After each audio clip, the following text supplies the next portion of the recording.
ऐसे माननीय जो न्यायाधीशगण हैं उनको भी सदस्य के रूप में इसमें स्थान दिया जाएगा। उच्च पद सेवानिवृत्त जो IAS IPS जो कुशल भारत सरकार में जिनका प्रबंधन में राष्ट्र सांस्कृतिक रूप से आगे बढ़ रहा है, ऐसे माननीय अधिकारियों को भी बतौर सदस्य इसमें शामिल किया जाएगा। मीडिया क्षेत्र से भी जिन्होंने हिंदुत्व को आत्मसात किया है, हिंदुत्व को जिया है, हिंदुत्व की विचारधारा को आगे बढ़ाने में जिनका बहुत अमूल्य सहयोग है, ऐसे सम्माननीय मीडिया के अध्यक्षों को भी बतौर सदस्य इसमें शामिल किया जाएगा। जो वरिष्ठ शिक्षाविद हैं उनको भी इसमें शामिल किया जाएगा। सामाजिक क्षेत्र संगठन से जुड़े हुए लोगों को भी इसमें उनको भी एक एक सदस्य शामिल किया जाएगा। इसके अतिरिक्त अध्यक्ष मंडल द्वारा आवश्यकता अनुसार केंद्रीय स्तर पर अन्य सदस्य भी जोड़े अथवा घटाए जा सकते हैं। ये तय करेगा पूरे शंकराचार्य बैठ के तय करेंगे कि किसको आगे इसमें और दायित्व बढ़ाया जाए और किसको सेवा निवृत्ति दी जाए। इसलिए जो धार्मिक मर्यादा में रहेगा, क्योंकि कई बार हम लोग भी बहुत जैसे हमारे यहाँ कभी किसी को बना दिया गया, मैं नाम नहीं लूँगा उसका, ये ठीक नहीं हुआ है, तो विचार होगा कि किसको बनाया जाए महामंडल से, किसको नहीं बनाया जाए। ये ठीक नहीं हो रहा है जो हो रहा है इस समय। संरक्षक मंडल की सहमति से अध्यक्ष मंडल देश के विभिन्न राज्यों में सनातन बोर्ड की राज्य स्तरीय समिति का गठन होगा, जिसका कार्य सनातन बोर्ड के उद्देश्यों को पूर्ण करना होगा। मंदिर निधि और संपत्ति, ये बड़ी बात है, इसको अगर हम लोग समेट ले गए तो सब हम जंग जीत जाएंगे। सनातन बोर्ड के अंतर्गत एक विशेष समिति का गठन किया जाएगा जो मंदिरों की निधियों का उसका प्रबंधन, आवंटन और वितरण का कार्य करेगी। इसमें बहुत ज़्यादा हम लोग सावधानी बरतेंगे, निसंदेह हमारी हजारों साल की यात्रा आगे हम बढ़ा पाएंगे। मंदिर निधियों का प्रबंधन कैसे होगा? केंद्रीकृत निधि प्रबंधन, सभी मंदिरों के निधियों का प्रबंधन केंद्रीकृत रूप में बोर्ड द्वारा एक एस्को खाते के माध्यम से किया जाएगा। बहुत पारदर्शी तरीके से, जो देवकी नंदन जी का इच्छा है कि एक आपके द्वारा दिया गया सहयोग उस बोर्ड में पूरे भारत में गौशाला, धर्मशाला, यज्ञशाला की परंपरा को जैसे कुंभ में देखने को मिल रहा है। सुबह से लोग बुला बुला के हाथ जोड़ के लोग एक दूसरे को सत्कार, सम्मान, भोजन दे रहे, यही पूरे देश में हो। ये छोटा देश मान लीजिए कुंभ को, यही प्रारूप पूरे देश में लागू होगा। जिन मंदिरों के पास पर्याप्त धनराशि नहीं है, उन मंदिरों को भी सनातन बोर्ड आर्थिक दिया बत्ती भोग के लिए 60 बत्ती, 30 बत्ती सुबह की घी की बोरी हुई और भोग उन विभिन्न मंदिरों को जो आर्थिक रूप से बहुत कमजोर मंदिर हैं उनको सनातन बोर्ड दैनिक दिया बत्ती पूजा भोग आरती के लिए धन की व्यवस्था कराएगा। मंदिर निधि दान आदि जो जिनको आवश्यकता है, सनातनी परिवारों को भी शिक्षा से लेकर के उनके संपूर्ण व्यक्तित्व के विकास के लिए ये सनातनी बोर्ड सहयोग प्रदान करेगा। जो आर्थिक रूप से परिवार हमारे भाई बहन अत्यंत विपन्न है, उनको कैसे हम लोग मुख्य धारा में लाएं, इसके लिए गंभीर चिंता इस पूरे जो प्रारूप इस पर चिंता व्यक्त की गई है, उनके आर्थिक संपोषण का दायित्व भी सनातन बोर्ड उठाएगा। इस अधिनियम के तहत हम सभी लोग निसंदेह कह सकते हैं कि पूरे भारत में जो पूरी दुनिया का मार्गदर्शन करेगा, ये केवल भारत के लिए नहीं है, तमाम ऐसे लोग जो बैठे हैं घर वापसी के लिए, वो एक उचित वातावरण चाह रहे हैं। हमारे ही अपने थे वो और हमारे अपने रहेंगे, क्योंकि है अयम निजा परोवेती गणनाम लघुचित सामुदार चरिता नाम वसुधैव कुटुंबकम की भावना हमारी आपकी रही है। सनातन बोर्ड प्रत्येक मंदिरों में पुजारियों की नियुक्ति करेगा, जो वैदिक ज्ञान से भोर में 4 बजे उठेगा, समय से सो जाएगा, दिन भर फोन नहीं चलाएगा, जो वेद वेदांग में पारंगत होगा, शास्त्रार्थ में पारंगत होगा, जिसको रुद्राष्टाध्यायी, रामचरितमानस का ज्ञान, श्रीमद् भगवत गीता का ज्ञान, भागवत शास्त्र का ज्ञान, श्रुति स्मृति पुराणों का ज्ञान होगा, ऐसे आचार्यों को ही मंदिर में पुजारी के रूप में नियुक्ति दी जाएगी। सनातन बोर्ड सभी मंदिर संपत्तियों उनके आधिकारिक पंजीकृत रजिस्ट्रार रखैया नियमों के लिए भी अपनी नियमित प्रक्रिया इसमें दे रहा है। संपत्ति का गैर हस्तांतरण, बोर्ड की अनुमति के बिना मंदिर संपत्तियों को बेचा, पट्टे पर दिया या अथवा हस्तांतरित किसी भी स्थिति में नहीं किया जाएगा। यदि पर्याप्त साक्ष्य या ऐतिहासिक आधार हो तो बोर्ड किसी संपत्ति को मंदिर संपत्ति घोषित कर सकता है। भले किसी को अगर वो उसके 50-100 साल पुराने अगर कोई साक्ष्य है तो उस बोर्ड से ही जोड़ के उसका संचालन किया जाएगा। इस अधिनियम के तहत सनातन बोर्ड न्यायपालिका का गठन किया जाएगा, जिसमें शंकराचार्य एवं केंद्रीय बोर्ड समिति के नामित जो वरिष्ठतम सदस्य हैं वही न्यायाधीश होंगे। माने हम लोग दूसरे किसी न्यायालय में नहीं जाएंगे, जो हमारे अपने न्यायाधीश होंगे, हम हमारा मुकदमा, हम हमारा प्रार्थना उनके पास जाएंगे, वही पंजीकृत किया जाएगा, उनका सनातनी परंपरा से निस्तारण किया जाएगा। बहुत अच्छी परंपरा का शुरुआत पूज्य महाराज ने किया है। हमको लगता है कि जब बनाया गया होगा तो दुनिया भर के लोग इसमें बैठे होंगे तभी बन पाया है। इतना छोटा मोटा काम नहीं है, वक्फ बोर्ड द्वारा जबरन कब्जा की गई भूमियों की उनको मुक्त कराया जाएगा और असंवैधानिक अधिकारों संपत्ति के लिए सनातन बोर्ड न्यायपालिका द्वारा सभी स्तर पर प्रभावी प्रयास किए जाएंगे। सनातन विरोधी चलचित्र आज आप देख रहे पूरा कुंभ नचनियों गमनियों को उसमें भर गया है। ये बेहद शर्म का विषय हम सब लोगों के लिए, जहाँ बड़ी बड़ी कथाएं, बड़े बड़े त्याग वैराग्य ज्ञान भक्ति योग साधना वेदांत की बातें हो रही है, वहाँ नचनियों की फोटो लगाई जा रही है। ये बहुत ही खराब हो रहा है। इसको भी नियंत्रित करने के लिए ये सनातन बोर्ड काम आएगा। इसलिए खाद्य पदार्थों, जैसे आपने देखा कि जिस तरीके से मंदिरों में धर्मियों ने हमको मांस और उसका तेल मछली का भून के लड्डू खिला दिया और हम पलटी भी नहीं कर पाए, क्योंकि 15 दिन बाद पता चला। अगर तुरंत पता चल जाता तो मुंह में हाथ डाल के लोग पलटी कर देते, मगर 15 दिन बाद दुर्भाग्य से जानकारी हुई। तो अब भगवान के नाम से ही उसको हम पवित्र किए, उसके लिए भी ये बोर्ड गठित करेगा।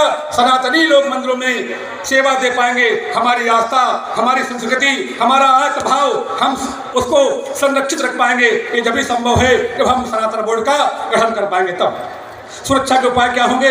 मंदिरों की धनराशि को बोर्ड द्वारा नियंत्रित इसको खाते में जमा किया जाएगा। मंदिरों के दान निधि एवं सुरक्षा हेतु सभी मंदिरों में CCTV कैमरे लगाए जाएंगे, अर्थात जो पारदर्शिता है उसकी 100% गारंटी सनातन बोर्ड तय कर रहा है। सनातन बोर्ड प्रत्येक माह में एक बैठक करेगा ताकि मंदिर प्रबंधन धार्मिक विषयों एवं जो समस्याओं का समीक्षा समय पर कर सके, उसका निस्तारण कर सके। ये भी बहुत बड़ी चुनौती होगी, क्योंकि बहुत व्यापक इसमें जो संविधान की रचना देवकीनंदन ने की है, निसंदेह हम सभी लोगों को पढ़ने से ही गर्व महसूस हो रहा है। मंदिर प्रवेश और प्रसाद वितरण, मंदिर प्रवेश नियमों प्रसाद प्रबंधन की देखरेख बोर्ड द्वारा की जाएगी, जिसमें तिरुपति बालाजी मंदिर प्रसाद जैसी घटना दोबारा इसकी घटना की पुनरावृत्ति ना हो सके, इसके लिए सनातन बोर्ड पूरी तरीके से इसमें उनके प्लान है, पूरी योजना इसमें तैयार की गई है। सभी बोर्ड प्रत्येक मंदिर में अनुपालन की नियुक्ति करेगा ताकि इस अधिनियम और बोर्ड के निर्देशों का पालन सुनिश्चित किया जा सके। मंदिर प्रशासन केवल हिंदू धर्मावलंबियों को ही कार्य करने की अनुमति होगी। बिल्कुल सही बात है। जिनको हमारा ज्ञान नहीं है, श्रुति स्मृति पुराण वेद शास्त्र, वो हमारा संचालन करेंगे, ये कभी संभव नहीं है। इसका भी महाराज ने पूरा इसमें ध्यान रखा है। मंदिरों के प्रशासन को केंद्रीकृत कराते हुए सभी राज्य विधानसभा विधान समाप्त किए जाएंगे। जो भी ऐसे विधान हैं जो हम लोगों को मान्य नहीं है, वो सब समाप्त किए जाएंगे। नए सिरे से पूरे भारत देश का और पूरे दुनिया के हिंदुओं का जो भी सनातन धर्मावलंबी हैं, हम हमारे सिख भाई, ये भी हमारे अपने अंग हैं, इनके बगैर हम अधूरे हैं। ऐसे सनातन में सिख बौद्ध जैन ये हमारे अभिन्न अंग हैं, इनको भी इसमें हम लोग समाहित किए हुए हैं। इनके भी मान सम्मान का पूरा हम लोग इसमें ध्यान रखा जाएगा। मंदिरों के प्रशासन की जो हम लोग चाहते हैं,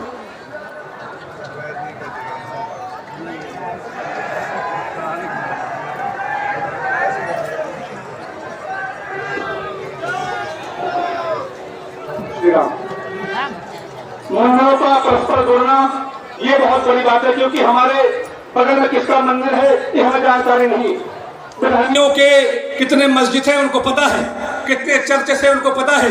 हमारे मंदिर प्रयागराज जिले में कितने मंदिर हैं हमको पता नहीं। इतने हजारों शिविर लगे हैं, अगर जिनकी फोटो न छपी हो, ये तो प्रचारित प्रसारित देवकीनंदन जी का शांति शिविर हम लोग चले आए, मगर ऐसे भी हजारों शिविर और भी हैं जिनको हमें पता नहीं कौन कहाँ है। इसका भी पत्रावली बने, विधिवत कौन मंदिर, कौन सी धार्मिक ट्रस्ट मंदिर और आश्रम मठ कहाँ स्थापित है, इसमें समन्वय कैसे स्थापित हो, उसके लिए पूरा प्रबंधन इस बोर्ड में किया गया है। एक जिले में कितने छोटे बड़े मझोले मंदिर हैं, मठ हैं, आश्रम है, उनका सम्यक उनमें समन्वय हो और सहमति भी हो।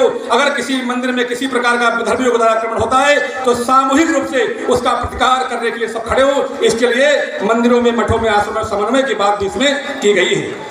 जो भी मंदिर अभी सरकार के अधिनियम क्षेत्र में है, केवल उन्हीं मंदिरों के सरकार से मुक्त करवाकर सनातन बोर्ड के कार्य क्षेत्र में शामिल किया जाएगा। 1 लाख करोड़ से अधिक संपत्ति सरकारी मंदिरों से लूट करके विधर्मियों के भरण पोषण में खर्चा की जा रही है, जो कि बेहद शर्मसार है। वही धन आपका है, आपने अपने बच्चों को चॉकलेट टॉफी नहीं दी, आपने उन सरकारी मंदिरों को दान दे दिया, वो मंदिर लूट करके बाद में विधर्मियों को वहाँ उनकी हज की यात्राएं कराई जाती हैं। ये ठीक नहीं है। आपका दिया गया पैसा आपके संपूर्ण व्यक्तित्व के उन्नयन में, उत्कर्ष में, उत्थान में खर्चा होना चाहिए। आपके समूल विकास में, आपकी बहन बेटियों की शादी में, बच्चों की शिक्षा में वो मंदिर आप जो चढ़ाएंगे आपके खर्चा में आएगा, आपके विकास में होगा। ऐसा महाराज श्री ने इसमें प्रावधान दिया है। जो भी मंदिर या धार्मिक संस्थाएं व्यक्तिगत संचालित हैं उन्हें सरकार के अधीन नहीं हो, उन पर सनातन बोर्ड के नियम या जो प्रतिबंध हैं लागू होंगे, जब तक कि मंदिर, गौशाला या संस्था अपनी स्वेच्छा से सनातन बोर्ड के अधीन होने के लिए आवेदन न करें। चलाते हैं हमने माई सनातन बोर्ड, तो आप बड़े सम्मान पूर्वक हमको सदस्य बनाएंगे। ये भी प्रावधान है कि लाखों लाखों मंदिर इससे जुड़ करके अपने धार्मिक आध्यात्मिक गतिविधियों को चला पाएंगे। ये भी प्रावधान इसमें दिया गया है। यह प्रस्ताव आज 27 जनवरी 2025 को शांति सेवा शिविर श्री देवकृंदन ठाकुर जी महाराज की कथा पांडाल महाकुंभ क्षेत्र प्रयागराज में आयोजित किया गया है। सनातन धर्म संसद के पूज्य संत धर्माचार्यों सनातनियों के मध्य पारित किया जा रहा। सब लोग ताली बजाइए कि लगभग पारित हो गया है।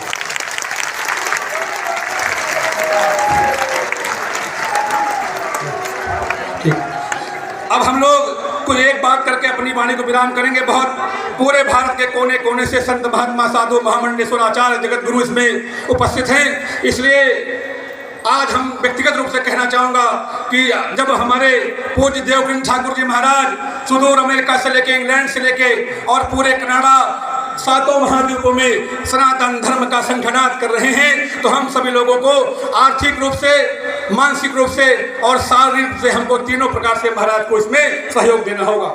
महाराज ने, हमने ये भी देखा कि कई बार क्या होता है कि हमारे यहाँ कुछ परंपराएं चलती हैं, हम साधु महात्मा कभी उन परंपराओं को निर्वहन करते हैं, तो हमारे यहाँ माला फूल चंद्र बधाई सौल दक्षिणा, तो महाराज ने लाखों लाखों करोड़ों रुपए खर्च करके संतों को आमंत्रित किया। जो उनका विधान है, जो उनकी संस्कृति अखाड़ों की है, उसमें महाराज पीछे नहीं उठे, उनको वही सत्कार वही सम्मान अपने व्यक्तिगत रूप से लगा करके कि सनातन बोर्ड बने, उसके लिए जो भी हमें करना पड़े वो करेंगे। तो आपने कानपुर में हजारों संतों को जोड़ा और सबको वही सम्मान जो उनकी संस्कृति के अंतर्गत आता है, ऐसा भी आपने किया। दिल्ली में पूरे दिल्ली मंडल से लेकर के हजारों की संख्या में वहां भी देखिए कितने कॉलेज, कितना व्यवस्थित तरीके से एक एक व्यक्ति को रुकने की जगह नहीं, कुंभ में हजारों लोगों को महाराज ने आश्रय दिया हुआ है। वही दिल्ली में किया, वही आगरा में, वही कानपुर में, और मैं तो कहता हूं कि देश के कोने कोने में जहां में जैसी स्थिति होती है, भक्तों को, संतों को, आचार्यों को और राष्ट्रवादियों को रुकने, ठहरने, भोजन, जलपान सब की व्यवस्था करते हैं। ऐसे महापुरुष को हम लोगों को भी बड़े आगे बढ़ करके महाराज का सहयोग और समर्थन करना चाहिए। अंतिम बात कहूंगा, कृते प्रति कृतं कुर्यात् हिंसा प्रति हिंसतम तत्र दोषम न पश्यामि सठे साठ्यम समाचरे। बहुत बहन हमारी बोली थी, जब कभी हमको अगर इसकी आवश्यकता पड़े, हम धार्मिक लोग अत्यंत विनम्र हैं, सरल हैं, सहज हैं, उदार हैं, करुणा भरी है, ममता भरी है दिल में। सनातन कभी किसी का हित नहीं करता है। दुनिया और देश के कोने कोने में भुखमरी ना हो, अन्न के अभाव में कोई भूखा न मरे, इसके लिए सनातन बोर्ड चिंतित है। भर भर के जहाज अन्न के जाते हैं अफ्रीका में, वहां भुखमरी फैली है, उसके समूल नाश के लिए तो सनातन बोर्ड पूरी दुनिया के कल्याण के लिए, केवल हिंदुओं के लिए नहीं, जो विनम्र है, जो उदार है, जो सहिष्णु है, जो प्रेमी है, उन सबके संरक्षण काम करेगा। बोलो गंगा मैया की। बहुत बहुत